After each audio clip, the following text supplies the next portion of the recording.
मित्रांनो, तुमचं पुन्हा एकदा GB स्टोरी टेलर या यूट्यूब चॅनलवर स्वागत आहे। आजच्या आपल्या गोष्टीचं नाव आहे लाल बत्ती तिने बोलावलं आहे। लेखक संतोष देशपांडे। पण गोष्ट सुरू करण्याआधी जर कोणी या चॅनलवर पहिल्यांदाच आलेले असाल तर त्यांनी ह्या चॅनलला सबस्क्राईब करायला विसरू नका। चला तर मग अजिबात वेळ न घालवता गोष्टीला सुरुवात करूया।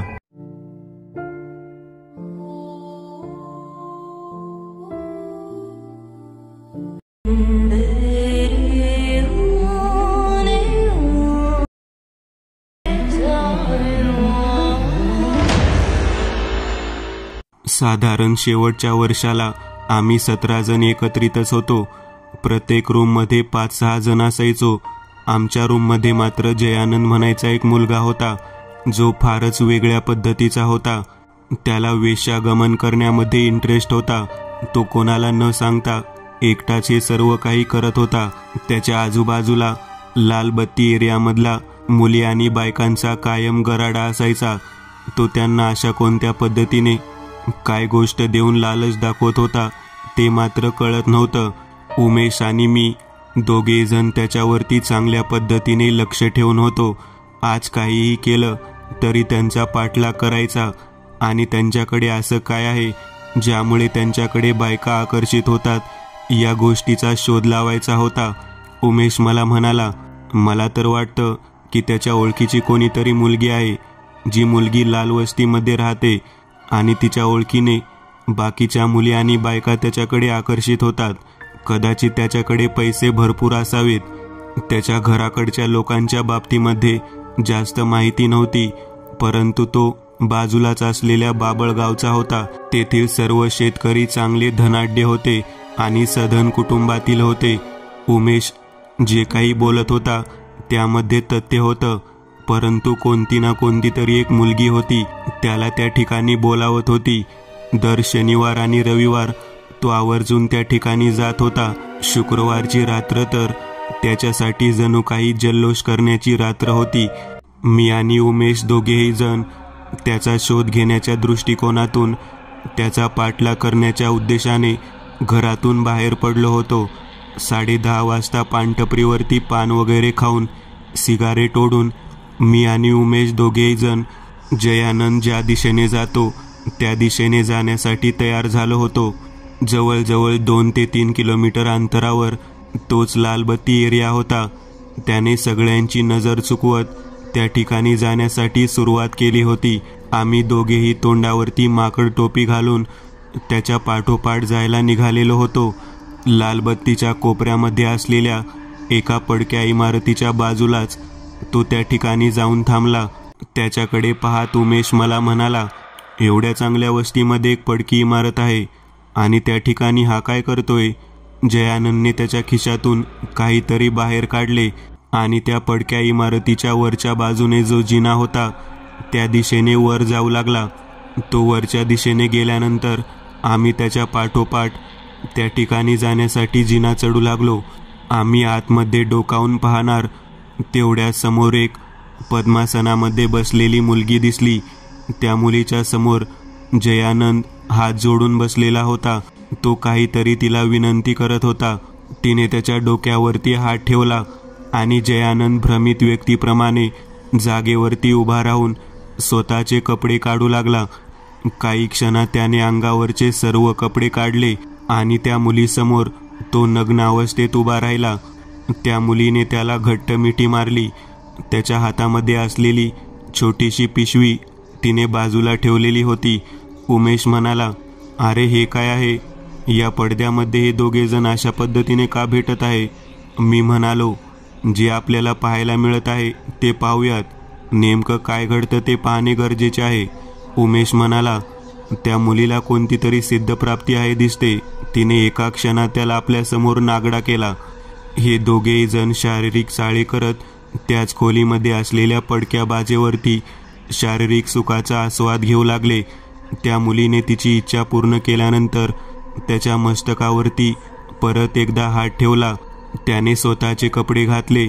त्याच्या जवळ असलेली पिशवी त्यामुळे जिथे बाजूला ठेवली होती ती उचलली आणि त्याच्या हातात दिली.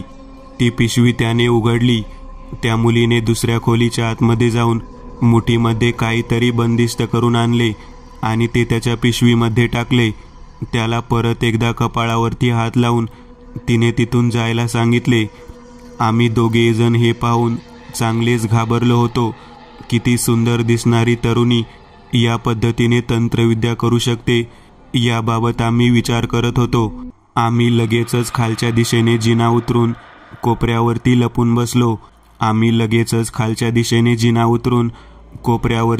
बसलो. जयानंद वरून चालत खाली आला. तो तिथून निघून गेला. उमेश मला म्हणाला, आता ती मुलगी खाली येईल, आपण तिला पाहायला हवं. परंतु कितीही वेळ झाला तरी ती मुलगी खाली येईना. मी म्हणालो, अरे तिचे घर आहे का काय?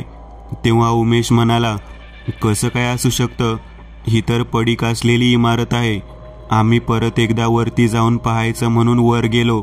घड्याळामध्ये 2 वाजून गेले होते. वरच्या इमारतीच्या आत प्रवेश केल्यानंतर आम्ही मोबाईलची बॅटरी लावली. आतमध्ये सर्वत्र अंधार होता. ती मुलगी कुठेच दिसत नव्हती. ही मुलगी कुठे गेली? दुसरीकडे जाण्यासाठी तर वाट नाही, एकच जिना आहे. आपण किती वेळ झाले या जिन्याकडे लक्ष देऊन आहोत. आतमध्ये बरंच अंतर पार करून प्रत्येक खोलीमध्ये दृश्य पाहून आम्ही बाहेर आलो. एका खोलीच्या आडगळीच्या कोपऱ्यामध्ये एक मोठी पेटी दिसली. त्या पेटीजवळ आम्ही जाऊन पोहोचलो. त्या पिशवीवरती 2 मानवी हाडे फुल्लीच्या आकारामध्ये आलेली होती. उमेशने त्याला स्पर्श केला. उमेश म्हणाला, या पेटीच्या आत काहीतरी आहे. तेवढ्यात कोणीतरी गुरगुर करत आहे असा आवाज ऐकू येऊ लागला. तो आवाज ऐकल्यानंतर आम्ही दोघेही जण घाबरलो आणि तिथून परत येण्याच्या दृष्टिकोनातून पळत सुटलो. उमेश मला म्हणाला, काहीतरी नक्कीच होतं बघ त्यामध्ये, आणि ते भयानक पद्धतीचं होतं. मला तर वाटतं आपण ज्या मुलीला पाहिलं ती मुलगी जिवंत नव्हतीच, ती मेलेली मुलगी होती. तिने जयानंदला विशिष्ट पद्धतीने त्या ठिकाणी बोलावून घेतलं असावं असं मला वाटतं. मी उमेशला म्हणालो, काहीही बोलू नकोस, मला वाटत नाही असं काही घडलं असेल. आपण जयानंदकडे जेव्हा पाहत होतो त्याच वेळेला ती मुलगी उतरून कुठेतरी गेली असेल. त्या ठिकाणी त्या पेटीला तू हात लावायची काही गरज नव्हती. तेव्हा उमेश म्हणाला, अरे मला तर वाटतं त्या मोठ्या पेटीला उघडल्यानंतर त्यात काय आहे ते आपल्याला कळालं असतं. ज्या ठिकाणी असं काही आपण पाहिलं त्या ठिकाणी अशा पद्धतीने काही सापडणं, काही मिळणं, ही गोष्ट भयानक वाटते.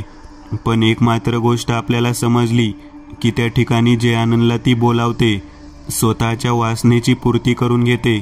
जयानंद आणि त्या मुलीचा नक्कीच काही ना काहीतरी संबंध आहे. तो भयानक बेसूर गुरगुर करण्याचा आवाज मला वेगळ्याच पद्धतीचा वाटला. आम्ही त्या ठिकाणाहून परत आमच्या खोलीच्या दिशेने निघालेलो होतो.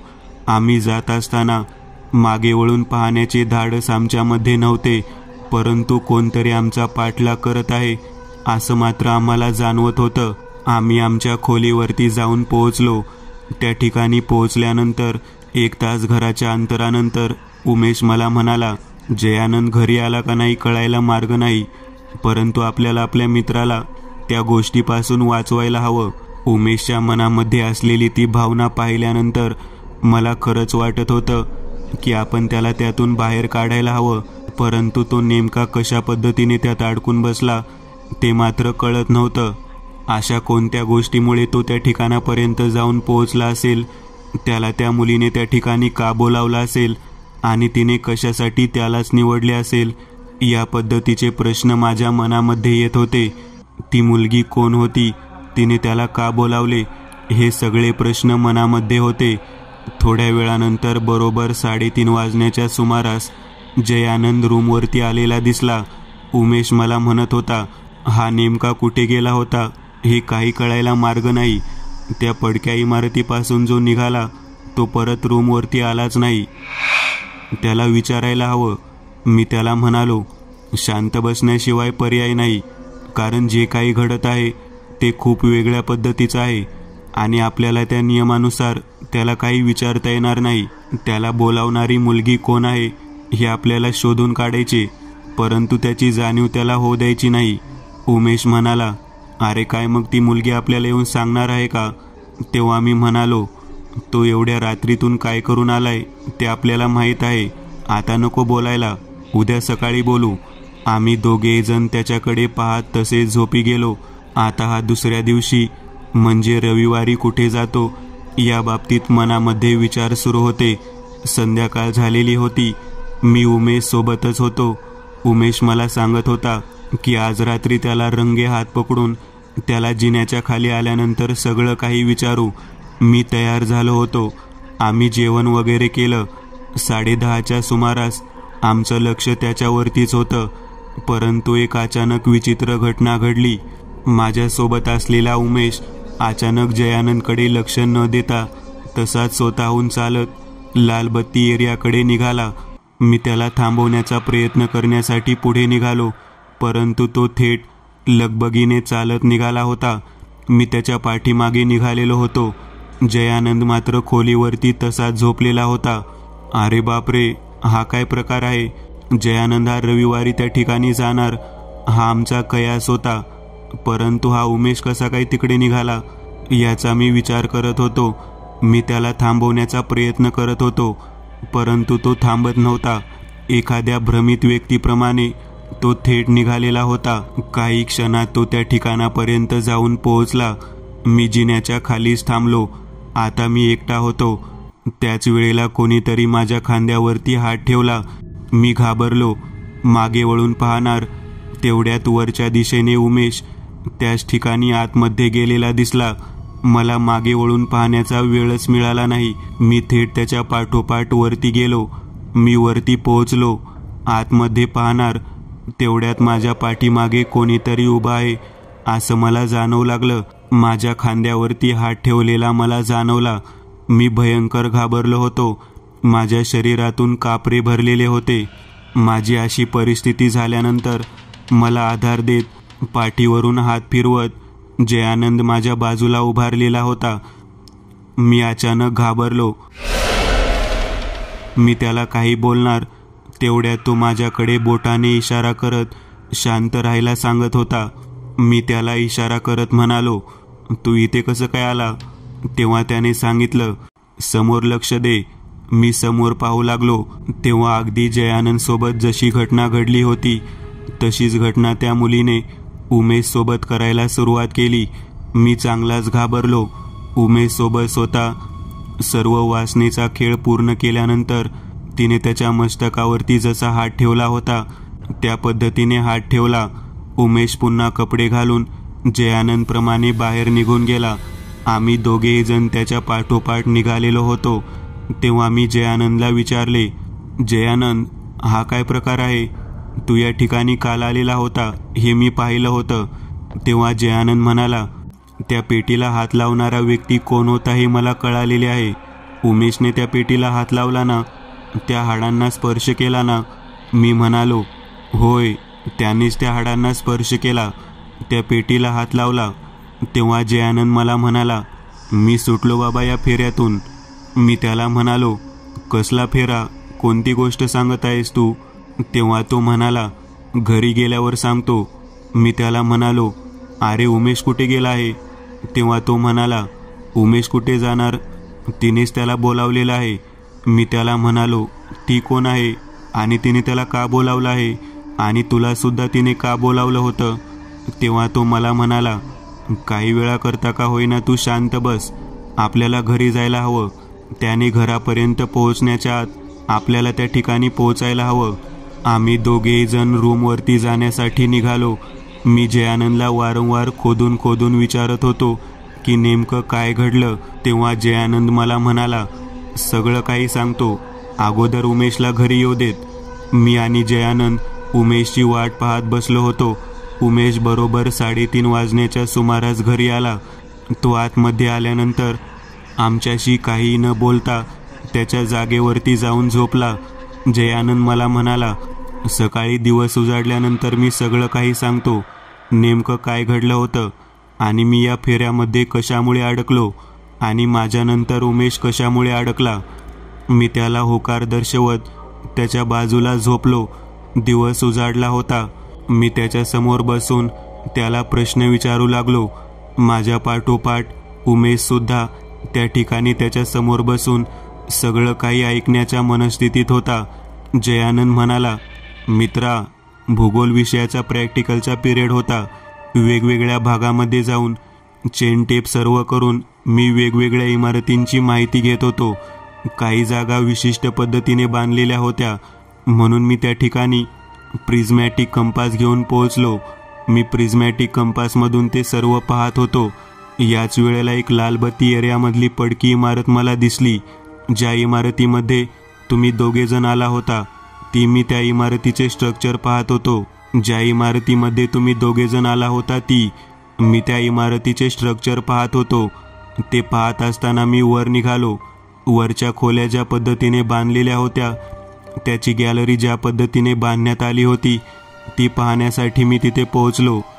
त्याच वेळेला एक जोगतिनीची मला त्या जिन्याजवळ गाठ पडली.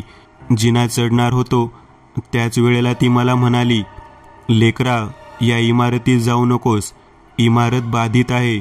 मी त्या बाईला म्हणालो, उगाचच काही पसरवत जाऊ नका, असं काही नसतं, चांगलं घर आहे, कोण राहत नाही म्हणून तसं दिसत आहे. तेव्हा ती बाई म्हणाली, जर या घरात गेलास तर पाठीमागे काळ लागेल. मी त्या वेळेला त्या बाईवरती विश्वास ठेवला नाही आणि तिथून मी वर गेलो. वर गेल्यानंतर आतमधलं सर्व स्ट्रक्चर पाहिलं. तिथूनच मागच्या बाजूला जेव्हा मी पाहायला गेलो तेव्हा एक मोठं झाड दिसलं. ते त्या घराच्या वरच्या मजल्यावरून मला दिसत होतं. मी ते दूरवरून झाड पाहिलं. त्याच्या पायथ्याला चौकोनी आकाराची समाधी दिसली. मी त्या घरामध्ये फिरत असताना मला एक लाकडी पेटी दिसली. मी त्या पेटीवरती असलेल्या 2 मानवी हाडांना स्पर्श केला आणि अचानक काय घडलं मला कळालं नाही. तेव्हा मी म्हणालो, म्हणजे काय घडलं म्हणजे कळालं नाही म्हणजे? तेव्हा तो म्हणाला, मी अनाहूत पद्धतीने त्या ठिकाणी चालत चालत गेलो. ज्या पद्धतीने उमेश रात्रीनंतर त्या ठिकाणी पोहोचला होता, मी सुद्धा त्या पद्धतीनेच तिथे गेलो होतो. मला माहीत नव्हतं की त्या ठिकाणी गेल्यानंतर काय घडेल. मी त्या ठिकाणी पोहोचलो आणि तिथून पुढे शनिवार आणि रविवार मला त्या ठिकाणी जावं लागलं. मी म्हणालो, असं कसं काय तू स्वतःहून त्या ठिकाणी जाऊ लागला? तेव्हा जयानंद म्हणाला, तिने बोलावलं होतं ना, जावंच लागतं. जयानंद यांचे बोलणे ऐकल्यानंतर ती जागा नेमकी कुठे आहे आणि त्या ठिकाणी गेल्यावर मनुष्य तसा का वागतो, त्या पाठीमागचं रहस्य काय आहे हे जाणून घेण्यासाठी मी त्याला म्हणालो, आपण दोघेही जण तिकडे जाऊ, नाहीतर आपला मित्र उमेश या चक्रातून बाहेर पडणार नाही.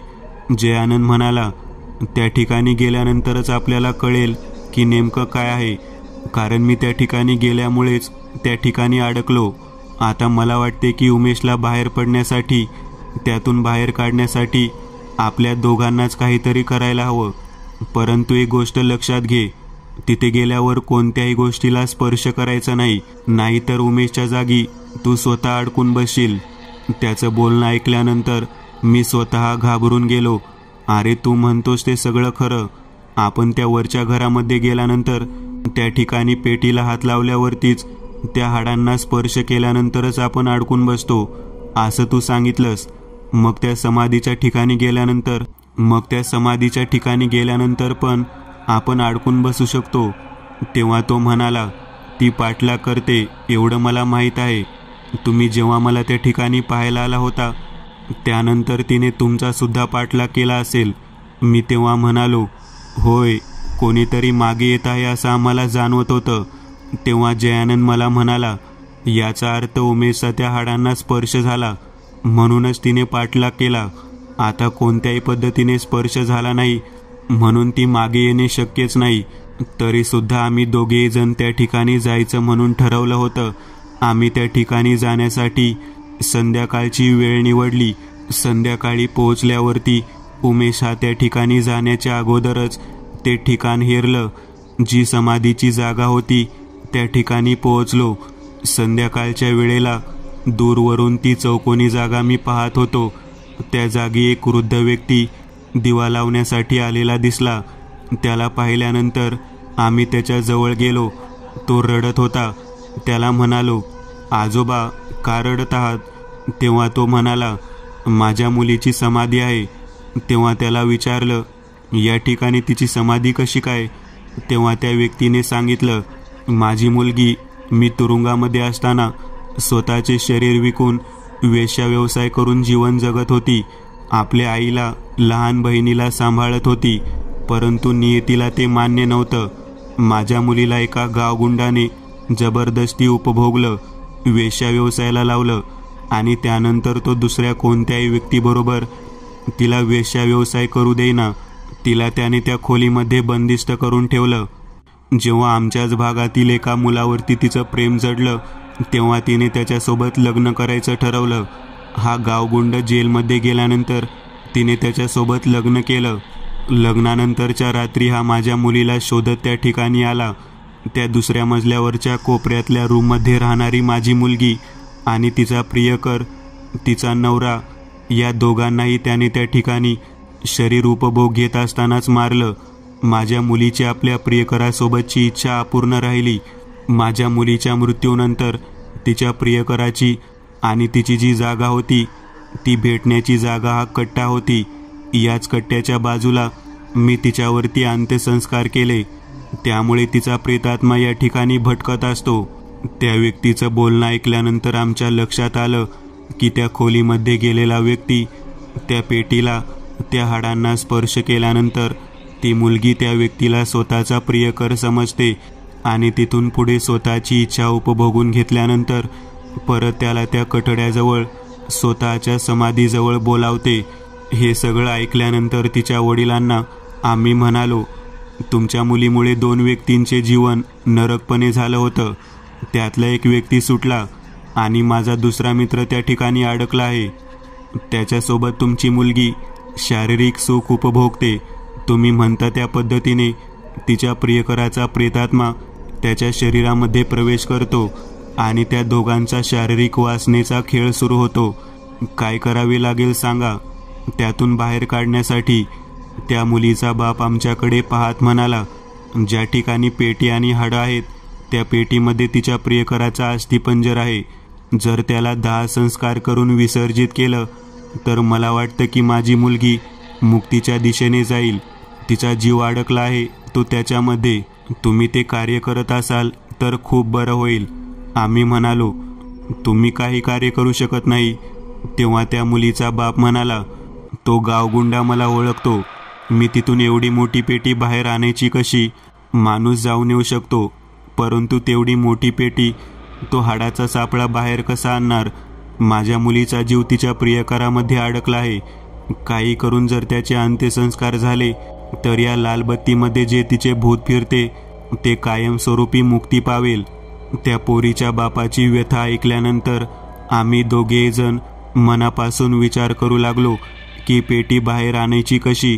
त्याला स्पर्श केला तर तो व्यक्ती त्या फेऱ्यामध्ये अडकतो, मग बाहेर कसं काढायचं? त्यावेळेला जयानंद मला म्हणाला, आपण त्या पेटीला हातांचा स्पर्श न करता उघडूयात. आम्ही आमच्यासोबत 2 मोठे चिमटे घेऊन गेलो. त्याने त्या दोन्ही हाडांना स्पर्श करत उचलून पोत्यामध्ये टाकले. पेटीचं कुलूप तोडून त्यातील हाडाचा सापळासुद्धा त्याच पद्धतीने त्यामध्ये टाकला आणि ते पोतं वरून मागच्या बाजूला जिकडे समाधी दिसते त्या दिशेने टाकून दिलं. त्या पोत्यावरतीच पेट्रोल टाकून आम्ही ते पेटवून दिलं. अग्निदाह संस्कार झाल्यानंतर त्या जळालेल्या सर्व अस्थींना पाण्यामध्ये विसर्जित केलं. ज्या वेळेला आम्ही त्या अस्थी पाण्यामध्ये विसर्जित केल्या त्याच वेळेला उमेश त्या फेऱ्यातून बाहेर पडला. त्याच्या शरीरावरती असलेला त्या प्रियकराचा अंमल दूर झाला. लालबत्ती या एरियामध्ये ज्या पद्धतीने ती मुलगी त्या मजल्यावरती राहून एक जणाला बोलावून घेत होती, आपल्या प्रियकराच्या आत्म्याचा स्पर्श करून स्वतःची इच्छा पूर्ण करून घेत होती. शेवटी तिच्या प्रियकराच्या आत्म्याला मुक्ती प्राप्त झाल्यानंतर तिचाही आत्मा मुक्तीच्या दिशेने गेलेला होता. तिच्या वडिलांना आम्ही जे कार्य केले ते सांगितलं. रडणारा बाप आमच्याकडे पाहत हात जोडून म्हणत होता, आयुष्यामध्ये अशी विदारकता मी कधीच पाहिलेली नाही. तुमच्या दोघांचेही मी मनापासून आभार व्यक्त करतो. अखेर माझ्या मुलीच्या पाठीमागचा फेरा तुम्ही थांबवला. लालबत्तीचा एरिया आज खऱ्या अर्थाने शांत झाला. मित्रांनो, आज पुरतं एवढंच. तुम्हाला जर काही गोष्ट आवडली असेल तर नक्की लाईक करा.